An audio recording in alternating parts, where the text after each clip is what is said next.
ராசிபுரம் சட்டமன்ற தொகுதியில் யாரெல்லாம் சட்டமன்ற வேட்பாளராக தேர்வு செய்யப்பட வாய்ப்பிருக்கிறது என்பதை தற்போது பார்க்கலாம்.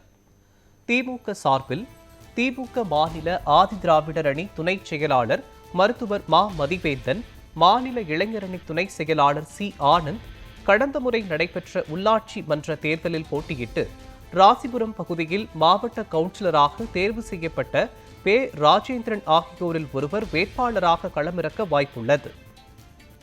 அதிமுக சார்பில் தமிழகத்தின் முன்னாள் சமூக நலன் மற்றும் சத்துணவு திட்ட அமைச்சராக இருந்த டாக்டர் வி சரோஜா, கிளைக்கழக செயலாளராக உள்ள பே முத்துசுவாமி, பா முருகேசன் மாவட்ட பிரதிநிதியாகவும் மாவட்ட இலக்கிய அணி துணைத் தலைவர் இவர்களில் ஒருவர் களமிறங்குவார்கள் என எதிர்பார்க்கப்படுகிறது.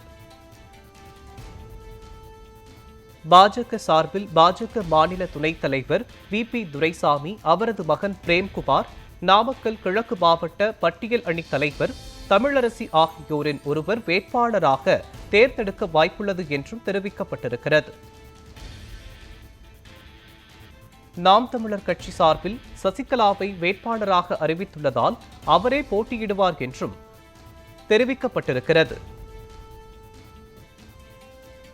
தாவேக சார்பில் நாமக்கல் கிழக்கு மாவட்ட தாவேக மாவட்ட செயலாளராக பணியாற்றி வந்த ஜே விஜய செந்தில்நாதன், ராசிபுரம் தாவேக மேற்கு ஒன்றிய செயற்குழு உறுப்பினர் சரவணகுமார், தமிழ்நாடு காவல்துறையில் சிறப்பு காவல் பணியாற்றி பொறுப்பு ஓய்வு பெற்ற பா பிரதீஷ் பிரபு ஆகியோரில் ஒருவர் வேட்பாளராக தேர்ந்தெடுக்க வாய்ப்புள்ளது என்றும் தெரிவிக்கப்பட்டிருக்கிறது.